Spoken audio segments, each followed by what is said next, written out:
Screen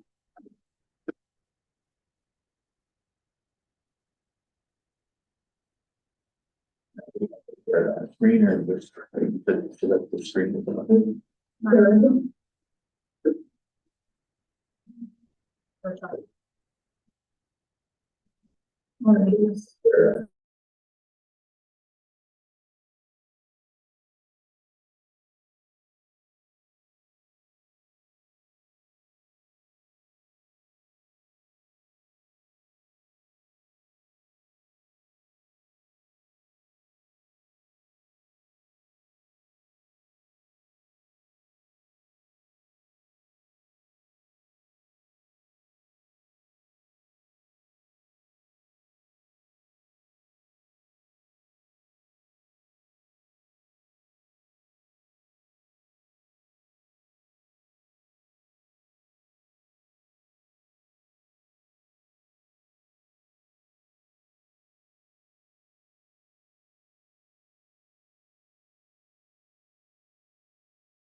Yes. What we were. Okay.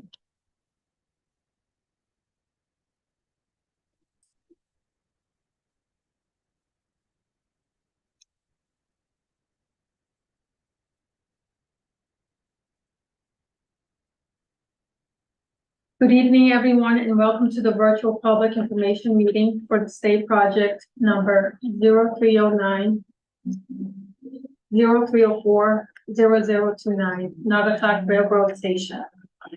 Before we get started, I'm going to start off with some bookkeeping items. Available for those joining us through Zoom is the option to view closed caption subtitles, including non-English translation. To turn on this feature in Zoom, select the Show Captions button or the CC button at the bottom of the screen. Then select the Speaking Language button. And finally, select your desired language. Additionally, you can view this presentation in YouTube, and closed captioning is available there as well. After the presentation, there will be a question and answer session, and there are a few ways to communicate with the project team during the session. Please note, during the presentation, participants will be muted.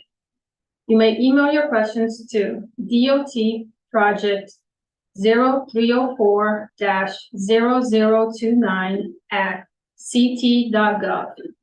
You may leave a voicemail by calling 860-594-2020. Please make sure to reference the project number and leave your phone number so we can get back in touch with you. The Zoom Q&A chat option is only available today, and we'll go over in the next slide. The public comment period runs through November 29, 2023. If you are unable to ask a question tonight, they can be sent to the project email or phone number. The project website is shown on the screen, which includes the general project information and how to get in contact with the department with any questions or comments you may have after the conclusion of this meeting. This slide will be shown at the end of the presentation for reference. To use the Q&A function, select the Q&A button at the bottom of the screen. A new screen will open and you can type your question in the text box and click enter. This will be monitored by the project team, and any questions or comments will be answered after the presentation. If you're an audio-only participant, dial *9 to raise and lower your hand.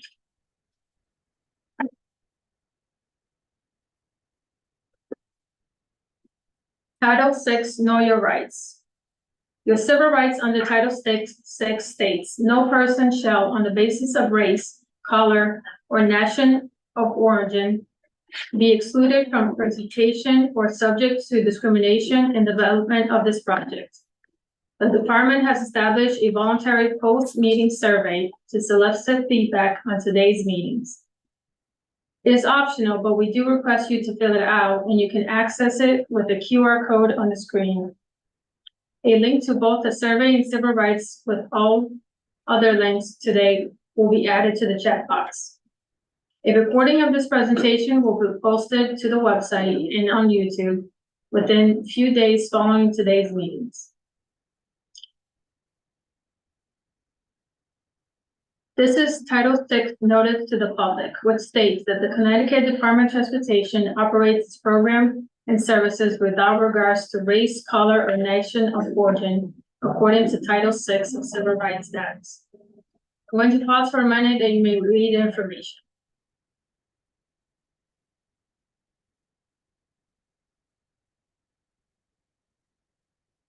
This is the same slide in Title VI notice in Spanish, and also pause for a moment that you may read.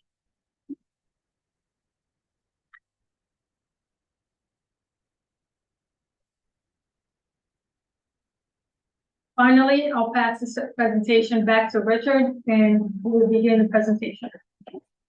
Thank you, Deb. So before we do project team instructions, I would like to thank the Borough of Naugatuck for hosting us in the meeting room today. I would also like to take this opportunity to recognize any public officials in the audience and give them an opportunity to speak. Mayor Hess is in the room. Would you like to say anything about the project before we start? I'm just gonna say that I've been mayor for 8 years, and for 8 years, we've been working toward this goal, and we are extremely excited about it. And anything we can do to, to help, we're here to do that. We meet bi-weekly with your teams, and we are full speed ahead and extremely excited about the project.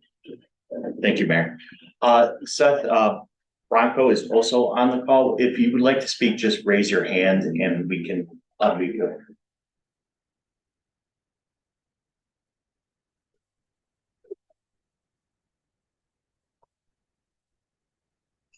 Could be unmuted.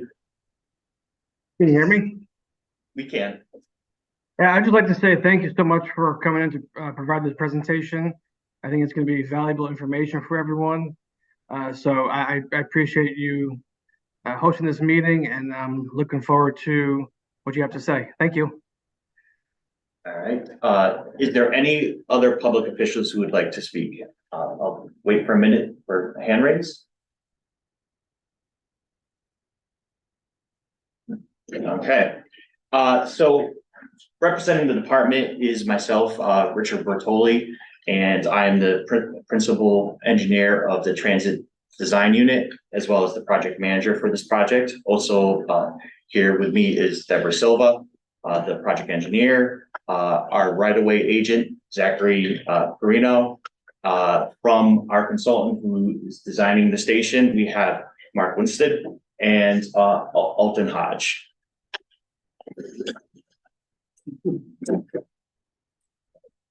So the purpose of the project is to improve the Naugatuck station to the latest ADA standards and requirements, and to provide the latest station amenities. Improvements to the Waterbury branch line have been a state, regional, and local priority for many years. ConnDOT, in partnership with Metro North, has several ongoing capital improvements focusing on modernizing and enabling more reliable commuter rail service along the Waterbury line. In addition, the new station will be a catalyst for transit-oriented development consistent with the borough of Naugatuck's vision. So the project has just completed the 60% design, and the purpose of this public information meeting is to inform the public of the project, allow the public to ask questions, provide comments, and any feedback on the proposed project. So let's go over where the project's located and how it relates to the existing station. So the existing station is what we call a low-level platform, meaning that you board the train. When you board the train, you're required to climb up the stairs to get onto the train coach. The existing platform is located approximately 200 feet north of the historic train station, which is now a restaurant. The proposed station, which is shown on the screen here with the green and blue and pink colors there, which the designer will go over in more detail, is about a quarter mile south of the existing low level platform at the former Uniroyal site that's currently now owned by the borough. The proposed station will include a 300-foot high level platform, which will allow the passengers to directly enter the train coach, just like you see on other New Haven line train stations. Now, Mark will go over what you can expect to see on the station site. Okay, so as I described the station, I'm going to first just talk about the overall area, which was mentioned briefly as considered a TOD or transit-oriented design. I think it's important to talk about this a little bit because we're working closely, as the mayor said, with the borough and with an adjacent developer who's planning on building some other sites next to our site. So what I'll call the TOD site for this presentation is the area between Maple, Water, Rubber, and Old Firehouse Road. The station obviously is closest to the railroad.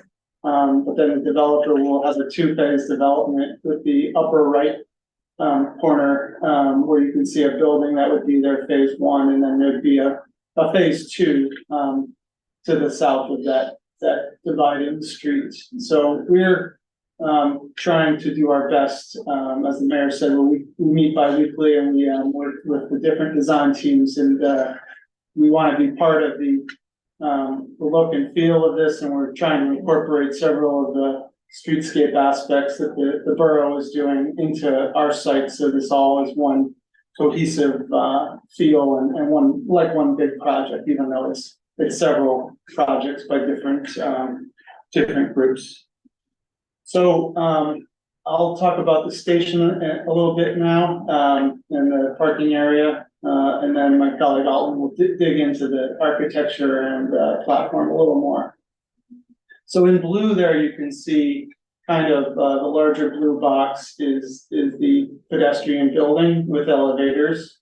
The long blue rectangle, that's the platform that's adjacent to the railroad. That pinkish looking rectangle next to it, that would be a train pulling up. And then on the north end of the platform, there are some stairs. So the reason for the elevator and stairs, if you haven't been near the site, is that there's a significant grade change between the elevation at the sidewalk and the railroad. So we've got like an 18 to 21 foot grade change there, so that necessitates the need for elevators and stairs. So that Alton will get into that a little more, what that all looks and feels like. So to accommodate the riders coming to the station, we've got approximately 80 parking spaces along the extension of Water Street, and those are head-in parking spaces on either side, and then a couple at what we're calling a triangle in the middle, which kind of ties the different streets together. Of those 80 spaces, we have 4 accessible parking spaces, and we have 16 electric vehicle charging spaces. So that should accommodate all of the cars coming to the site. In addition to that, we have a dedicated drop-off area. We'll have a bike facility next to the building, which you'll see in the renderings. And then for overall safety and improvements in the area, we'll have several crosswalks, new site lighting, street lighting, and a landscaping plan as you can see there with all those trees. The final thing I guess I would say is that the land is being acquired from the borough by the department, and there will be minimal construction impacts, and those would only be to adjacent borough properties during construction, and there's no construction impacts to any private properties abutting the property. There really aren't any private properties abutting the project. So with that, I'll turn it over to Alton. Thanks, Mark. Really appreciate it.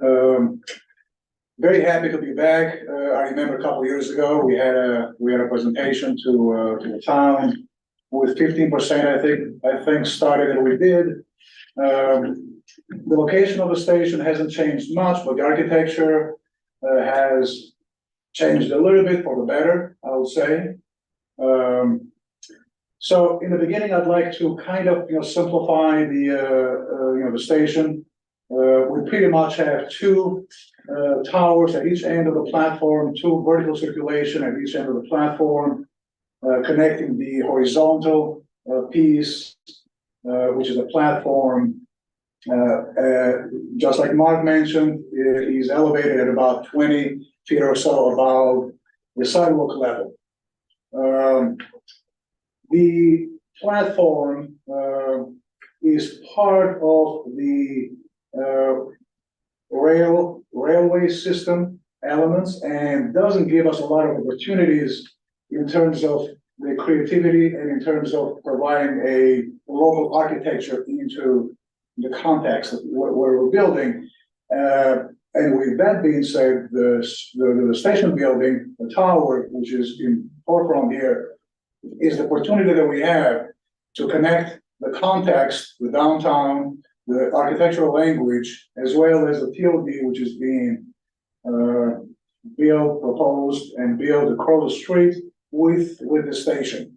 The tower is strategically placed at the terminus of the to be determined street, which is to the west of the tower, connecting all Firehouse to Water Street, and it establishes a prominent presence at the end of that road, and also it establishes a entry portal into the station. Materials were borrowed from, like I said, from the local buildings, namely brick, arched entryway, the architectural CMU at the ground level, as you see down there. And also those materials are pretty robust in terms of maintenance, and also a long service life. And being at a ground level where the traffic is, where most of the traffic is, it makes sense in this case. As you proceed up the tower, you have two vertical circulation to choose, stairs on one side, double elevators for redundancy, and ADA compliance on the left. And most of the ground level is occupied by the amenities for the station, namely electrical rooms, telecom, emergency transfer switches, elevator control rooms. Once you ascend up or down, ascending up to the platform. The platform is along the tracks, 12 feet wide by 350 foot long, accommodates 4 car length with additional 20 feet or so for the train engineer to aid for to spot the train. Some of the amenities at the platform level include a snow melting system, which is integrated into the fiber reinforced polymer finish that we're using on the platform. Also, benches are everywhere in the platform. The trash receptacles, windscreen is provided, and full canopy is worth mentioning, provided for the full length of the platform, which provides a added comfort, to the passengers. Also, it's worth mentioning that the windscreen will have a bird-friendly glazing as part of the design.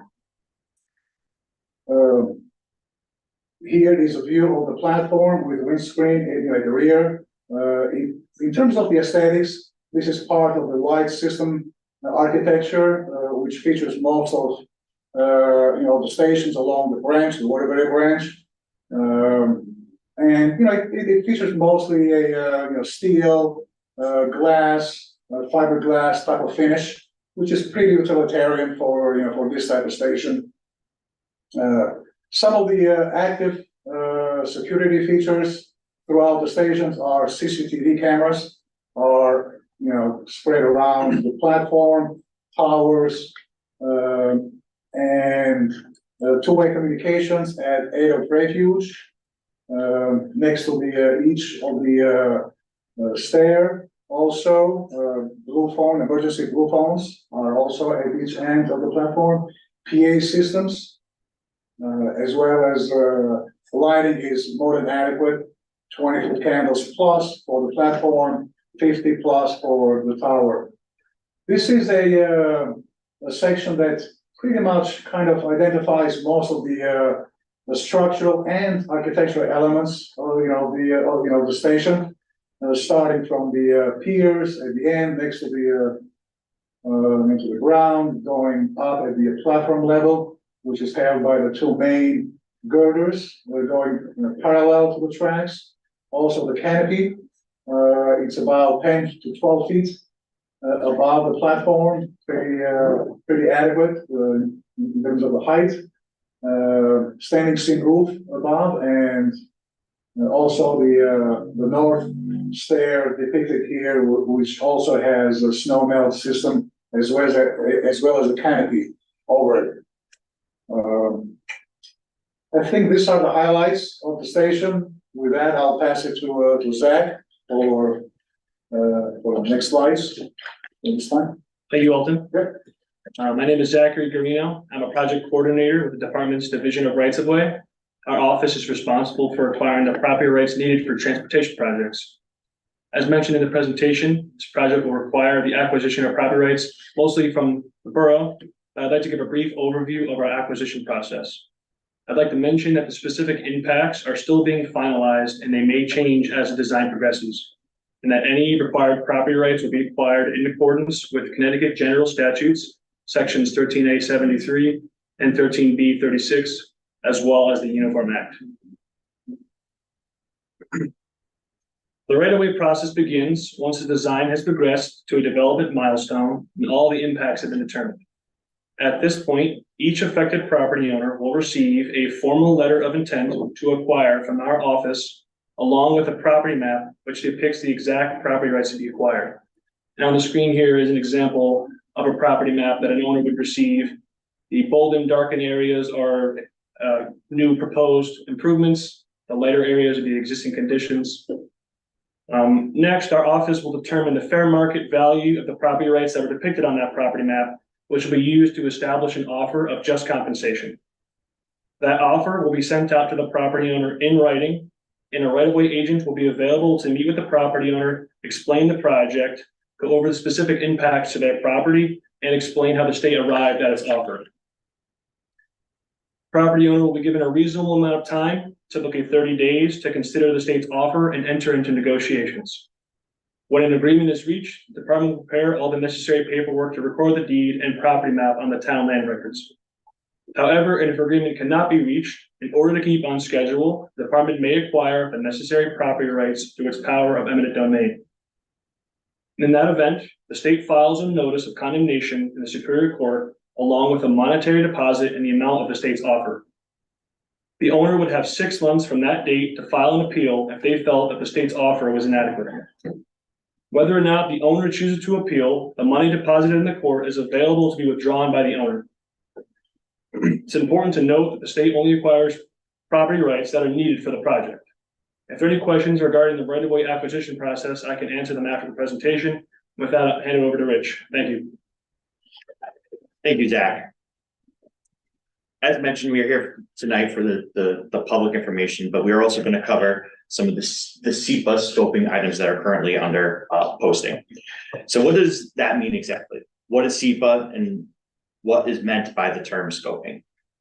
The Connecticut Environmental Policy Act, or SEPA, provides standardized process for various Connecticut state agencies to follow to identify, review any action that may have significant effect on the environment. Also allows us to evaluate alternatives to avoid or minimize any potential impacts. One of the most important components of the SEPA is the public's opportunity to review the proposed action and provide feedback. So your comments here tonight, as well as through the entire public comment period, which expires on November 29th, is critical to the overall success of SEPA. Under SEPA, we have to consider both direct and indirect impacts that the project may have on a really wide range of environmental resources. And although what you see here isn't necessarily the all-encompassing list, it should give you a good idea of the types of resources we have to consider. Everything from impacts to cultural resources, endangered species, to impacts on wetlands and parklands. And in the case of this project, which involves federal funding, we have to ensure compliance with the National Environmental Policy Act, or NEPA, as well. So now that you have a general idea of what SEPA is and what resources need to be considered, what exactly is meant by the term scoping? Scoping is a very specific definition under SEPA, and that process involves a very defined set of steps for public outreach. As shown here, SEPA is defined as gathering and analysis of information that a state agency will use to establish the extent of the environmental review for the proposed state action. Basically, it is a way for us to get information from the public and other state agencies so we can determine the proper level of environmental review and documentation needed for the project. This process begins when we publish a notice of the project in the environmental monitor, which kicks off the minimum 30-day public comment period. Now, for those who are not familiar with the environmental monitor, it is an online publication run by the Connecticut Council on Environmental Quality, and it informs the public of projects that go through the SEPA process. For this project, we published the scoping notice on Tuesday, November 7th, and the comment period will run until the close of business on November 29th. The idea is to solicit comments from various state regulatory agencies and the public to help identify potential alternatives, then also to help identify any specific environmental resources that need to be analyzed in the project area. Obviously, as you know, often the local community has a really unique understanding of the project area, including any community concerns or issues that we may not be aware of. Ultimately, this process will help us determine if there are significant environmental impacts associated with the project, and therefore a need to undertake an environmental impact evaluation, or EIE. An EIE is a detailed comprehensive document that analyzes any significant impacts and compares the impacts and analysis alternatives considered. So here's a high-level chart of the SEPA process. It shows where we are currently. Those are the boxes that are outlined in red. And then it shows what the next steps are under SEPA. So after the scoping period ends, we will go ahead and review the comments received. We will consider any potential environmental impacts and determine if any of these potential are significant enough that would then require us to perform an EIE.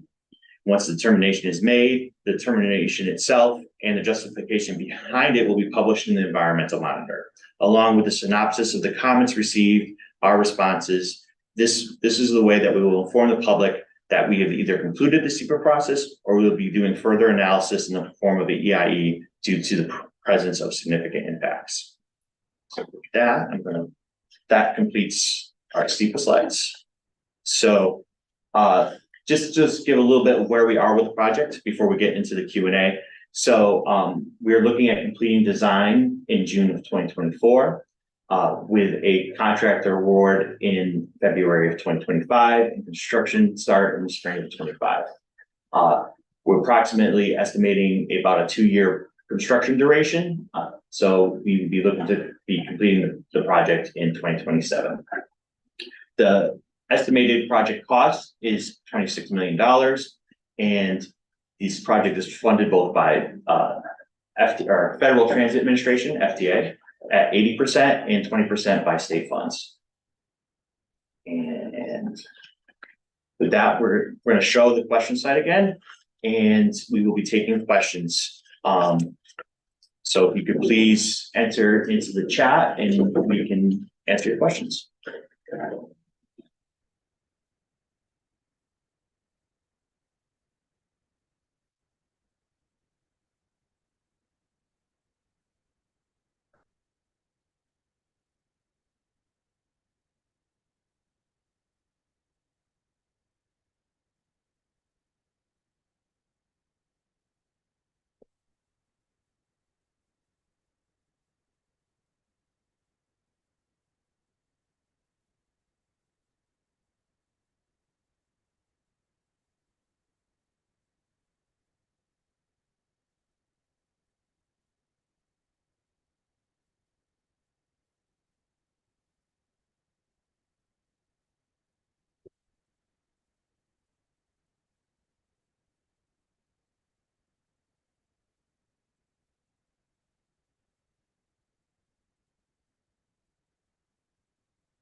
Give it 5 more minutes and then I will call the meeting.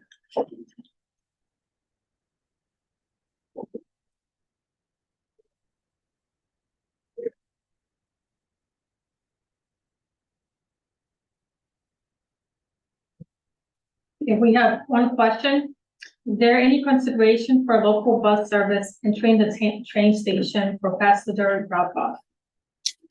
That is a good question. And as part of the project, we did consider bus drop-off, but based on our existing bus services and our coordination with our counterparts at the department, the bus service will be on Old Firehouse Road. And there will be, an accessible path from that bus drop off on Old Firehouse Road to the station.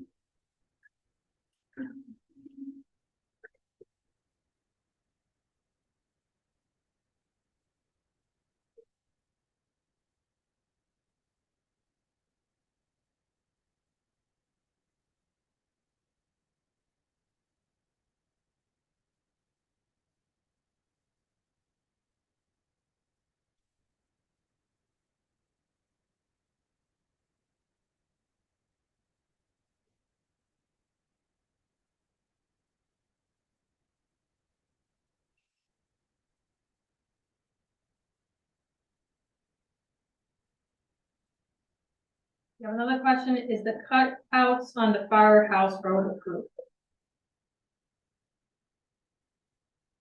What's the question? Is the cutouts on the Old Firehouse Road approved? I'm sorry, Pete, if you could rephrase that. For the bus stops? TRD development. No, for the bus stops. I'm not sure what they mean by approved. Yes, we've coordinated with both the public trans and we are working with the town as part of the town projects when they are improving Old Fire Roast to include the cutout for the bus stop. You have another question, was a ramp considered to provide ADA accessibility to the platforms in case of elevator outage? So that hence the need for the redundant elevators, yes. We are required to make sure that there is redundant access in case the elevator is out. If there's a power outage, the station is out on a backup generator so that the elevators could be maintained even when there's no power to the station. If there is a mechanical issue with the elevator, the other elevator would be operable. Hence the two elevators.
We have another question, what will happen to the existing station?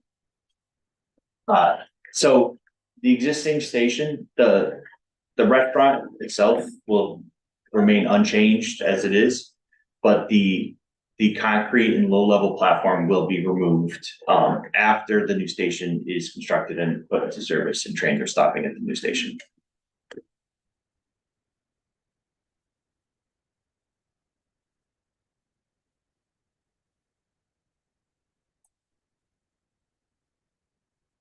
I will give it 2 more minutes. So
We have one comment here. Thank you for the entire team for taking the time to present this information. The design was great. I'll be looking forward to seeing this project come to fruition. And this is coming from, Seth Bronco, who spoke earlier in the presentation.